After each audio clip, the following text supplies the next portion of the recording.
안녕하세요. EBS 평생학교 색연필로 그림 그리는 배영미입니다. 오늘 색연필 드로잉 마지막 시간에는 동물을 그려보려고 합니다.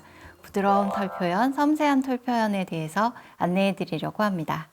오늘은 새를 그려보려고 하는데요. 새 같은 경우에 머리 부분이 있고 그다음에 몸통이 있습니다.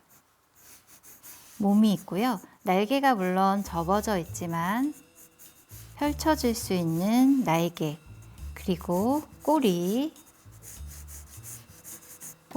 깃털이 있기 때문에, 그리고 다리가 있습니다. 앞에 다리, 그 다음에 발이 있는데요. 나뭇가지에 앉아 있는 경우에는 이게 이렇게 더 동그랗게 휘어지게 되고요. 지금은 좀 평평한 곳에 앉아 있는 것으로 좀 넓게 펼쳐져 있습니다. 대부분 새들이 머리가 조금 작고요. 눈이 이렇게 완전 양옆 그리고 가운데 부리가 있기 마련입니다. 그래서 약간 측면이 어떻게 보면 처음 그림 그리실 때 형태 잡을 때 조금 더 편리하고요. 이쪽 눈이 보이면서 지금 반대편 눈은 보이지 않는 것으로 그리려고 합니다. 그리고 부리의 위치를 보는데요. 이렇게 수직선, 수평선을 그어 보셔서 부리의 끝부분이 어디까지 오는지 비례를 확인해 보시고 난 이후에 그리면 더 좋습니다. 사람이나 동물 그리기가 참 쉽지 않은데요. 아마 가장 익숙하게 자주 보는 것들이어서 비례가 어색해지면 금방 어딘가 불편하다 느낌을 빨리 알아차리기 때문인 것 같습니다. 그래서 동물 중에서 조금 새를 먼저 시작하시는 것이 이런 인상을 잡는 연습을 하는데 더 도움이 됩니다.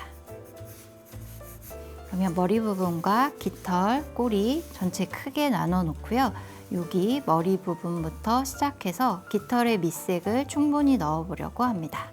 눈은 굉장히 반짝이는 부분이어서요. 종이에 흰색을 좀 남기면서 표현하시고 자신감 있게 한 번에 진하게 들어가셔도 좋습니다. 얼굴이 있는 경우에 사실 눈, 코, 입 중에서 눈이 가장 중심이 되는 느낌이 있습니다. 그래서 눈을 잘 그리고 나면 어쩐지 얼굴을 다 그린 것처럼 굉장히 안정감이 느껴지기 때문에 눈을 먼저 그려보시는 것도 좋습니다. 털에 진행 방향이 있습니다. 털이 흘러가는. 여기는 머리 위쪽으로 넘어가고 여기는 이렇게 밑으로 내려오게 되는데요. 털 방향에 맞춰서 선들을 사용합니다.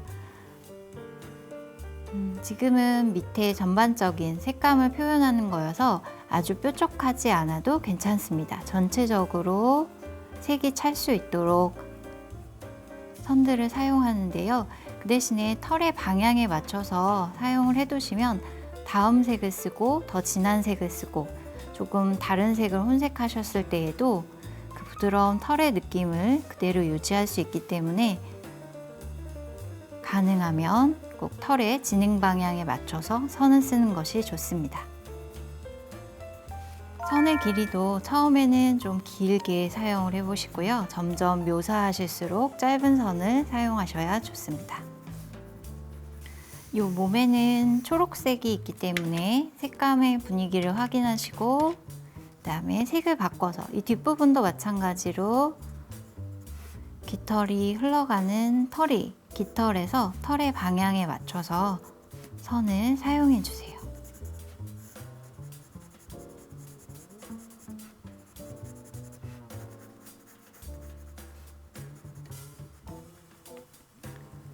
동물은 앞서서 그렸던 많은 소재들 중에서 가장 인내심을 필요로 하는 작업 중에 하나이기도 합니다. 천천히 선과 선의 간격을 붙이시면서 그려보세요. 처음 털 방향에 맞춰서 밑색을 넣으실 때는 좀 뭉툭하게 사용하셔도 좋고요. 마무리로 가실수록 자주 깎아서 뾰족하게 사용하시는 것이 좋습니다. 조금 밝은 연두색도 있기 때문에요. 필요한 부분에 미리 색을 정해둡니다. 꼬리 부분은 파란색과 민트색이 함께 있어서요. 먼저 파란색으로 꼬리의 형태를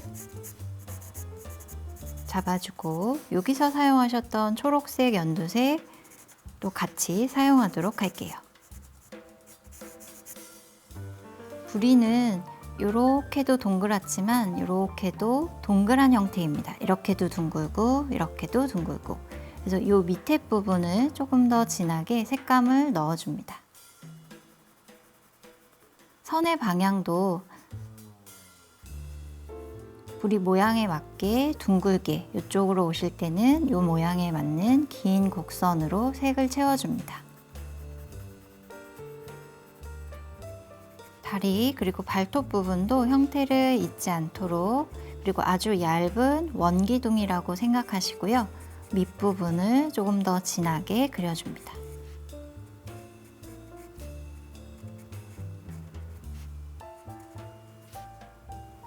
털의 흐름에 맞게 밑색을 넣고 나시면 이제 색연필을 조금 짧게 잡으시고요. 처음에 아주 밀착해서 선을 쓰셨다면 그 다음은 좀 진하게 쓰시면서 조금 간격을 벌리셔도 좋습니다. 점점 진한 색감을 더해 가시고요. 선의 길이도 짧아지고 불규칙해집니다.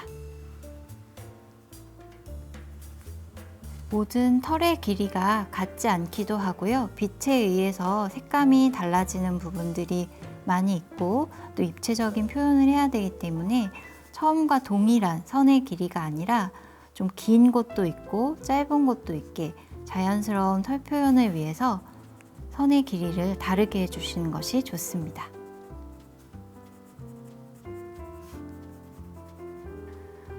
여기에는 굉장히 밝은 주황색 또 살구색에 가까운 색감들이 있는데요. 미리 먼저 진한 색을 사용하고 이 위로 밝은 색을 사용해서 밑에 색과 섞이면서 또 연한 색이 표현되도록 하는 것이 좋습니다.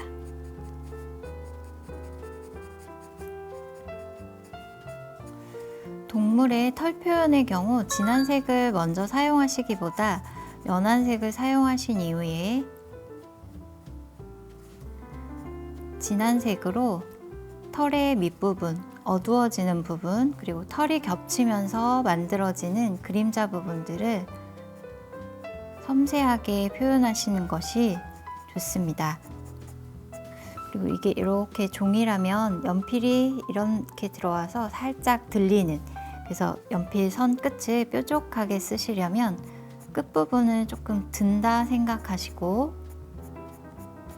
사용하시면 끝이 날카로우면서도 진한 선을 표현하기 좋습니다. 이렇게 쓰고 여기 부분은 다시 이쪽으로, 그래서 양쪽 끝이 뾰족해지는 선들을 사용해 보세요.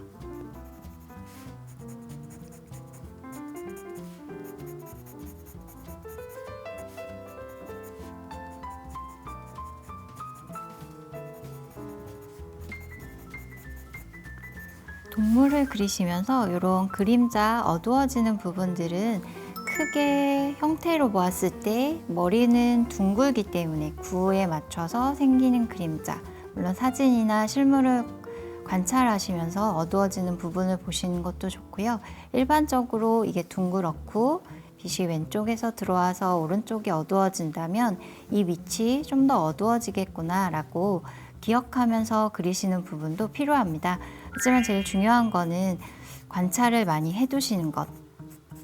특히나 세밀한 표현들은 이 작업을 어떻게 완성할까 굉장히 겁내하시는데요. 사실 하나하나 털을 긋다 보면 어느새 완성돼 있는 느낌, 그리고 굉장히 차분해지고 또 생각들이 정리되는 좋은 시간입니다.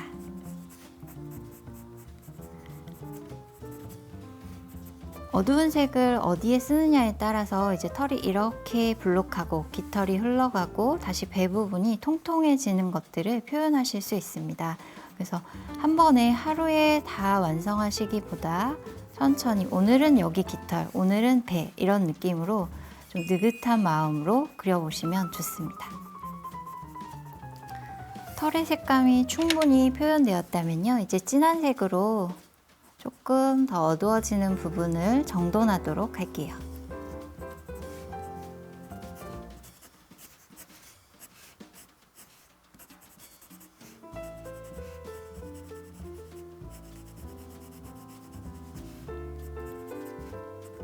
다리도 좀 더 선명하게 이제 요 발끝에 발톱 부분에 진하기도 더해줍니다.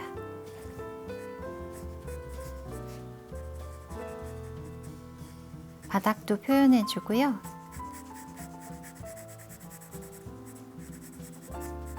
그리고 머리의 윗부분은 굉장히 작은 털들이 아주 부드럽게 나 있기 때문에요. 이 배경을 같이 조금 표현해 주시면 좀 더 입체적으로 새가 드러나게 되기 때문에 여기 부분만 조금 배경을 살짝 들어가 볼게요.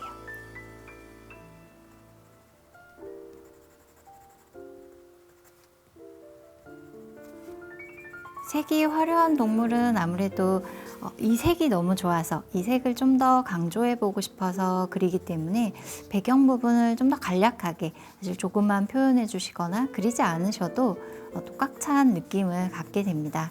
근데 너무 비어 있으면 사실 공중에 붕 떠 있는 느낌이 들기도 해서요. 요 머리 부분이라든지 뭐 꼬리, 여기 뒤에 날개, 그래서 특정적인 부분에는 전체가 아니더라도 포인트가 될 수 있게 색을 채워주는 것이 좋습니다. 뒤에 주변에 나무가 있지만 정확하지는 않아도 좋습니다. 그래서 약간 둥근 느낌으로 가볍게 나무도 표현해 줍니다.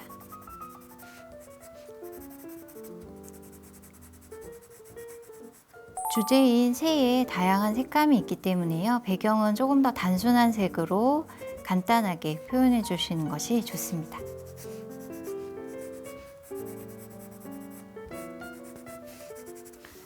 동물은 연한 선에서부터 진한 선까지 강약 조절이 매우 중요한 부분인데요. 색연필을 자주 깎아서 좀 뾰족한 듯하게 사용하시는 것이 좋습니다. 때로는 좀 단단한 색연필을 선택하시는 것도 좋고, 털이 하얀 동물이라면 오히려 회색이라든지 또는 검정색처럼 진한색 종이를 선택하시는 것도 좋습니다. 오늘로써 8강이 마무리되었습니다. 색연필이 매우 재미있는 재료라는 것 새롭게 알게 되셨죠? 색연필을 꺼내들고 그림을 시작하시는 계기가 되면 좋겠습니다. 함께 해주셔서 감사합니다.